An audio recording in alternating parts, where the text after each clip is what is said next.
Hello friends, welcome to our YouTube channel Wings Educator के YouTube channel पर आप सभी का स्वागत है। आज के सेशन में हम डिस्कस करेंगे 7 जुलाई 2020 से जुड़े हुए कुछ मोस्ट इम्पॉर्टेंट करंट अफेयर्स के क्वेश्चंस जो कि आने वाले सभी कॉम्पिटिटिव एग्जाम के लिए जो है वो इम्पोर्टेंट है। अगर आप इस वीडियो की पीडीएफ को डाउनलोड करना चाहते हैं तो आप हमारा टेलीग्राम ग्रुप विंग्स एजुकेटर को ज्वाइन कर सकते हैं या नीचे डिस्क्रिप्शन में दिए लिंक से भी जो है वो आप इस वीडियो की पीडीएफ को डाउनलोड कर सकते हैं। तो चलिए सेशन को स्टार्ट करते हैं फर्स्ट क्वेश्चन से। तो आज का फर्स्ट क्वेश्चन है कि हाल ही में द डायना अवार्ड 2020 के द्वारा जो है वो किसे सम्मानित किया गया है। तो आपको यह बताना है कि यह अवार्ड किसके द्वारा जीता गया है, अर्थात किसे जो है वो इस अवार्ड से सम्मानित किया गया है। तो इसका सही आंसर है वो हो जाएगा ऑप्शन ए, फ्रिया ठकराल जी को जो है वो द डायना अवार्ड 2020 से जो है वो सम्मानित किया गया है। इसके बारे में अगर हम जानकारी देखें तो दिल्ली के ब्रिटिश स्कूल की 13 वर्षीय छात्रा फ्रिया ठकराल को जो है वो उनके रिसाइकलर ऐप, किसके लिए, रिसाइकलर ऐप के लिए जो है वो इस अवार्ड से जो है वो सम्मानित किया गया है।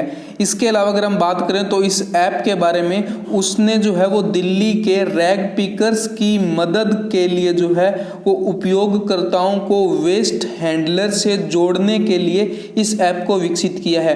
रैग कीपर अर्थात कचरा बुनकर जो कचरा को एकत्रित करने वाले हैं उनकी सहायता के लिए जो है उन्होंने यह ऐप विकसित किया है जिसका नाम क्या रखा गया है, रिसाइकलर ऐप। और इसके लिए जो है उन्हें द डायना अवार्ड 2020 से भी सम्मानित किया गया है। तो ये इस क्वेश्चन से जुड़ी हुई कुछ मोस्ट इंपॉर्टेंट फैक्ट्स थे जो कि एग्जाम्स के अंदर जो है वो पूछे जा सकते हैं। अगर हम देखें नेक्स्ट क्वेश्चन को तो भारतीय सेना के अधिकारी लेफ्टिनेंट कर्नल भरत पन्नू ने जो है वो वर्चुअल रेस अक्रॉस अमेरिका 2020 के पहले एडिशन में लीडर बोर्ड पर कौन सा स्थान हासिल किया है। तो इसका जो सही आंसर है वो हो जाएगा option C, colonel Bharat Pannu के द्वारा जो है वो वर्चुअल रेस अक्रॉस अमेरिका 2020 के अंदर जो है वो तीसरा स्थान हासिल किया गया है। इसके बारे में जानकारी यहाँ पर दी गई है। अगर हम बात करें तो पन्नू जो है वो अंतर्राष्ट्रीय अल्ट्रा साइकिल रेस के अंदर पोडियम स्थान हासिल करने वाले भारत के पहले नागरिक बन गए हैं और वह जो है वो 12 दिनों में 4086 किलोमीटर की कुल दूरी और पुणे के पिंपल्स निखाल के अंदर एक स्टेशनरी साइकिल के अंदर 71,000 मीटर की कुल ऊंचाई के साथ जो है वो समाप्त हुआ। तो ये जो है वो हाल ही के अंदर इवेंट समाप्त हुआ जिसके अंदर अगर हम बात करें तो भारत के लेफ्टिनेंट कर्नल भरत पन्नू ने जो है वो तीसरा स्थान हासिल किया है। इसके अलावा अगर हम देखें नेक्स्ट क्वेश्चन को, नेक्स्ट क्वेश्चन हो जाएगा कि हाल ही में विश्व एलर्जी सप्ताह कब तक बनाया गया। तो विश्व एलर्जी सप्ताह जो है वो 28 जून से लेकर जो है वो 4 जुलाई तक जो है वो बनाया गया। तो इसमें पूछा गया क्वेश्चन में कब तक बनाया गया, तो जो इसका सही आंसर है ऑप्शन सी 4 जुलाई तक। लेकिन अगर पूछा जाए किस टाइम इंटरवल के अंदर बनाया गया तो जो उसका सही आंसर हो जाएगा कि 28 जून से 4 जुलाई तक जो है वो ये बनाया गया विश्व एलर्जी सप्ताह। इसके अलावा अगर हम बात करें तो 4 जुलाई को ही संस्कृति मंत्रालय के तत्वाधान में अंतर्राष्ट्रीय बौद्ध परिसंघ के द्वारा धर्म चक्र दिवस जो है वो भी बनाया गया। यह दिवस जो है वो बुद्ध के प्रथम उपदेश की याद में जो है वो बनाया जाता है। उन्होंने अपने पहले 5 तपस्वी शिष्यों को हिरण उद्यान में जो है वो अपना पहला उपदेश दिया था। अगर हम बात करें वर्तमान समय में यह जगह जो है वो उत्तर प्रदेश के वाराणसी के पास सारनाथ के अंदर स्थित है जहां पर बुद्ध के द्वारा पहला उपदेश दिया गया। इसके अलावा अगर हम बात करें तो इस दिन को गुरु पूर्णिमा के रूप में जो है वो बुद्धों के साथ साथ जो है वो हिंदू भी मनाते हैं और यह दिन जो है वो शिष्यों को गुरु के प्रति समर्पण और गुरु के महत्व को दर्शाता है। तो ये थे 4 जुलाई को बनाए गए धर्म चक्र दिवस और गुरु पूर्णिमा के बारे में, उनकी इतिहास के बारे में कि क्यों मनाया जाता है और उनकी पृष्ठभूमि क्या है। इसके अलावा अगर हम डिस्कस करें नेक्स्ट क्वेश्चन, तो हाल ही में पौधे लगाओ पर्यावरण बचाओ अभियान किसके द्वारा शुरू किया गया है। तो जो इसका सही आंसर हो जाएगा ऑप्शन बी, दिल्ली सरकार ने जो है वो हाल ही के अंदर पौधे लगाओ पर्यावरण बचाओ अभियान शुरू किया है। अगर हम दिल्ली के मुख्यमंत्री की बात करें तो हो जाएंगे अरविंद केजरीवाल और यहाँ के उप राज्यपाल हो जाएंगे अनिल बैजल जी। इसके अलावा अगर हम बात करें कोरोना से लड़ने के लिए अनेक योजनाएं चलाई गई दिल्ली के अंदर, जिसमें से मुख्य रूप से जो है वो T5 योजना जो है वो प्रारंभिक काल के दौरान जो है वो चलाई गई थी। इसके अलावा अस्पतालों के बारे में जानकारी के लिए अर्थात कोविड-19 से जुड़े अस्पतालों की जानकारी के लिए भी यहाँ पे एक एप्लीकेशन लॉन्च किया गया। DRDO के द्वारा जो है वो 1000 बेड का एक हॉस्पिटल जो है वो भी शुरू किया गया दिल्ली के अंदर ही, जिसका उद्घाटन जो है वो रक्षा मंत्री राजनाथ सिंह जी और भारत के गृह मंत्री अमित शाह जी के द्वारा संयुक्त रूप से किया गया।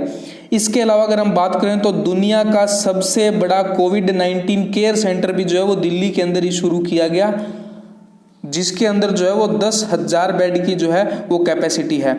अगर हम वापस अब अपने क्वेश्चन के ऊपर आ जाएं तो पौधे लगाओ पर्यावरण बचाओ अभियान जो कि दिल्ली सरकार के द्वारा ही शुरू किया गया है, जिसके अंतर्गत होगा क्या कि 10 जुलाई से 26 जुलाई के बीच के अंदर जो है वो लगभग 31 लाख पौधे जो है वो लगाए जाएंगे। तो इस लक्ष्य के साथ शुरू किया गया है पौधे लगाओ पर्यावरण बचाओ अभियान। और इन 17 दिनों के दौरान जो है वो दिल्ली में 31 लाख पौधे लगाने का लक्ष्य रखा गया है, जिसमें से जो है वो 20 लाख पौधे जो है वो बड़े पौधे होंगे और शेष 11 लाख पौधे है वो छोटे झाड़ियों वाले पौधे होंगे। इसके अलावा अगर हम डिस्कस करें नेक्स्ट क्वेश्चन, तो हाल ही में CBSE के द्वारा शिक्षकों और छात्रों के लिए मुफ्त और व्यापक परीक्षण कार्यक्रम शुरू करने के लिए जो है वो किसके साथ साझेदारी की गई है। तो इसका जो सही आंसर है वो हो जाएगा ऑप्शन ए, हाल ही में जो है वो CBSE के द्वारा शिक्षकों और छात्रों के मुफ्त और व्यापक प्रशिक्षण के लिए जो है वो फेसबुक के साथ साझेदारी करने का जो है वो ऐलान किया है।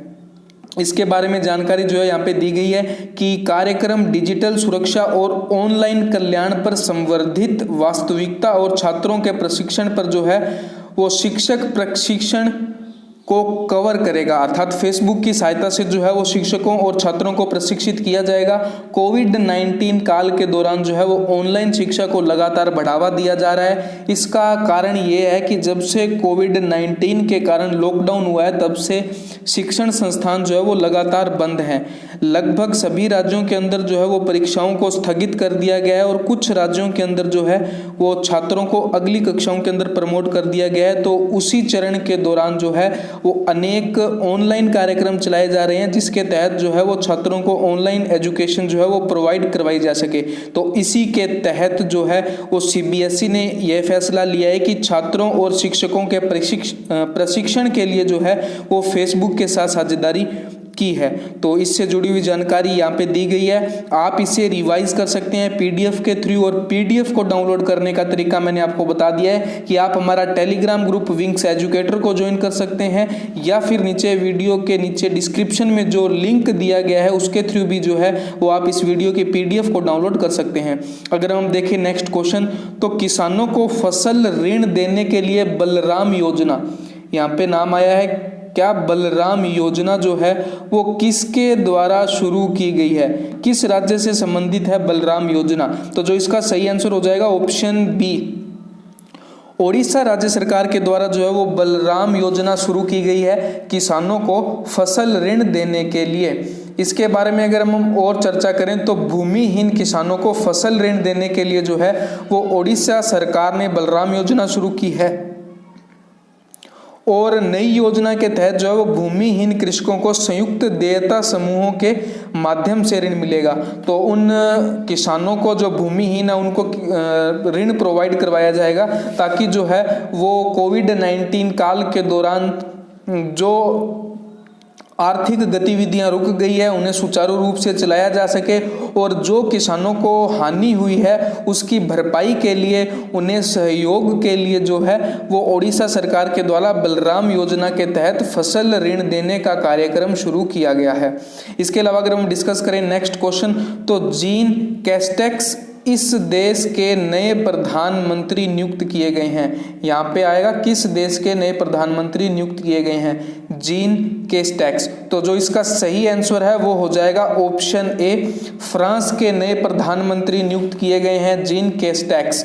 इसके बारे में अगर हम बात करें तो हाल ही की कुछ पिछले वीडियो के अंदर हमने डिस्कस किया था कि यहाँ के पूर्व प्रधानमंत्री एडोल्ड फिलिप ने जो है वो अपने पद से इस्तीफा दे दिया था, और उसका कारण क्या था कि उन्हें लग रहा था कि फ्रांसीसी राष्ट्रपति जो कि एमेनुएल मैक्रोन है, वहाँ उन्होंने जो है वो सरकारी तंत्र के अंदर कुछ परिवर्तन करने का ऐलान किया है, या उन्हें शक था कि जो सरकारी तंत्र है उनके अंदर कुछ परिवर्तन किया जाएगा, वहाँ के कुछ पद जो है उनको बदला जाएगा। तो उनकी संभावनाओं के चलते जो है उन्होंने पहले ही अपने पद से इस्तीफा दे दिया, जिसके बाद जीन कैस्टेक्स को जो है वो फ्रांस के नए प्रधानमंत्री के रूप में नियुक्त कर दिया गया है। इसके अलावा अगर हम डिस्कस करें नेक्स्ट क्वेश्चन, तो हाल ही में किस राज्य ने कोविड-19 के इलाज के लिए 4 अस्पतालों में प्लाज्मा थेरेपी शुरू की है? तो इसका आंसर हो जाएगा ऑप्शन सी, ओडिशा के अंदर जो है वो कोविड-19 के इलाजों के लिए जो है वो 4 अस्पतालों में प्लाज्मा थेरेपी को मंजूरी दी गई है, अर्थात 4 अस्पतालों के अंदर जो है वो प्लाज्मा थेरेपी पर जो है वो रिसर्च शुरू की जाएगी, और कोविड-19 के मरीजों के ऊपर जो है वो इसका एक्सपेरिमेंट किया जाएगा। इसके बारे में यहाँ पे अगर हम और देखें जो कि उड़ीसा से जुड़ी हुई है, तो हाल ही के अंदर अपॉइंट हुए हैं यहाँ के अंदर मोहम्मद रफीक, जो कि मुख्य न्यायाधीश के हाई कोर्ट हैं उड़ीसा के अंदर। मो जीवन पहल, मो प्रतिभा पहल ओडिशा से संबंधित है। सतकोशिया टाइगर रिजर्व, सिमली पार्क नेशनल पार्क ओडिशा से संबंधित है, और गरीह मठ वाइल्ड लाइफ सेंचुरी भी जो है वो ओडिशा से जुड़ी हुई है। इसके अलावा यहाँ की फेमस लेक चिल्का लेक भी जो है वो ओडिशा के अंदर ही स्थित है। इसके अलावा अगर हम डिस्कस करें नेक्स्ट क्वेश्चन, तो हाल ही में दुनिया का 5वां सबसे बड़ा विदेशी मुद्रा भंडार वाला देश कौन सा बन गया है? अर्थात सबसे ज़्यादा विदेशी मुद्रा भंडार या विदेशी मुद्रा को रखने वाले श्रेणी के अंदर जो है वो 5वां सबसे बड़ा देश कौन सा है? तो जो इसका सही आंसर हो जाएगा ऑप्शन सी, भारत जो है वो विदेशी मुद्रा भंडारण की स्थिति में 5वें नंबर पर है। अगर हम शीर्ष देश की बात करें तो वो हो जाएगा चीन। चीन जो है वो विदेशी मुद्रा भंडारण के अंदर प्रथम स्थान के ऊपर है। इसके अंदर कोई भी संशय नहीं है कि जो चीन के प्रोडक्ट जो है वो विश्व भर में जो है सभी देशों के अंदर बेचे जाते हैं, वैसा वर्चस्व जो है वो अन्य किसी भी देश का वर्तमान के अंदर नहीं है। लेकिन कोविड-19 के कारण जो है वो चीन के प्रोडक्ट्स के अंदर जो कमी आई है, जो कि गुणवत्ता के अंदर कमी आई है, जिसके चलते जो है वो विश्व भर में चीन की जो है वो विरोध किया गया है। अगर हम बात करें तो कोविड-19 काल के दौरान जो है वो चीन ने विदेशों के अंदर या ज़्यादातर यूरोपीय देशों के अंदर जो पीपीई किट भेजे या फिर कोविड-19 से लड़ने के लिए जो भी सामान भेजा, उससे संबंधित लगभग सभी सामान के अंदर जो है वो कमी पाई गई, जिसके चलते जो है वो वहाँ की सरकारों ने जो है चीन के सामान पर प्रतिबंध लगा दिया, अर्थात चीन के सामान को खरीदने से परहेज जताया। इसके अलावा अगर हम बात करें तो भारत के अंदर भी जो है वो आत्मनिर्भर भारत अभियान के तहत चीनी सामान के बहिष्कार का कार्यक्रम जोरों शोरों से चल रहा है, और लोग जो है वो चीनी सामान का बहिष्कार करने के लिए तत्पर हैं। और आत्मनिर्भर भारत अभियान के तहत जो है वो भारतीय सामान के विनिर्माण उद्योग को बढ़ावा देने के लिए और भारतीय सामान को उपयोग करने के लिए जो है वो आगे आ रहे हैं।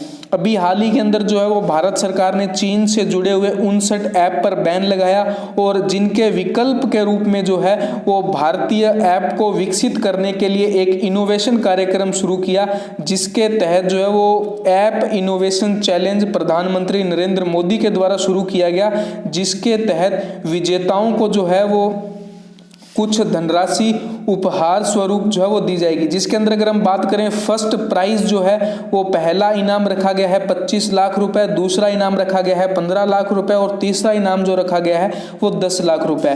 तो ये सारी बातें जुड़ी हुई थी विदेशी मुद्रा भंडार या फिर इनोवेशन से रिलेटेड। और अगर हम बात करें तो वर्तमान में जो है वो भारत चीन के मध्य विवाद भी चल रहा है, जिसके ऊपर हम अलग से वीडियो लाने का प्रयास कर रहे हैं, जिसमें भारत से जुड़ी हुई सभी सीमा विवाद को जो है वो हम कवर करने की कोशिश करेंगे। अब हम डिस्कस करते हैं वर्तमान के अंदर जो है हाल ही में जो है वो प्रसिद्ध आषाढ़ी एकादशी त्योहार किस राज्य में मनाया गया है? तो इसका सही आंसर हो जाएगा ऑप्शन ए, महाराष्ट्र राज्य के अंदर जो है वो हाल ही के अंदर जो है वो आषाढ़ी एकादशी त्योहार मनाया गया है। इसके अलावा अगर हम बात करें तो महाराष्ट्र ही जो है वो वर्तमान के अंदर कोविड-19 से प्रभावित राज्य है। अर्थात अगर हम ऐसा कहें कि सबसे ज़्यादा प्रभावित राज्य अगर है कोई तो वो है महाराष्ट्र, जिसके अंदर जो है वो लगभग 2 लाख से ज़्यादा केसेस हैं कोविड-19 के, और लगभग जो है वो 70 से 80 हज़ार के लगभग पॉजिटिव केस जो है वो वर्तमान के अंदर है। इसके अलावा अगर हम बात करें महाराष्ट्र के वर्तमान में सीएम हो जाएंगे उद्धव ठाकरे जी, और यहाँ के वर्तमान के अंदर राज्यपाल हो जाएंगे भगत सिंह कोश्यारी जी। तो ये थे आज के कुछ मोस्ट इंपॉर्टेंट क्वेश्चंस जो कि एग्जाम के पॉइंट ऑफ व्यू से इंपॉर्टेंट है और इनके परीक्षाओं में पूछे जाने की संभावना जो है वो सर्वाधिक है। अगर 7 जुलाई से कोई भी प्रश्न एग्जाम में पूछा जाता है तो उसकी पूरी संभावना है कि वो इन्हीं 10 प्रश्नों में से हो। तो अगर आपको हमारी ये वीडियो पसंद आई तो इसे लाइक करें, हमारे यूट्यूब चैनल को सब्सक्राइब करें और इसे ज़्यादा से ज़्यादा शेयर करें। Thank you.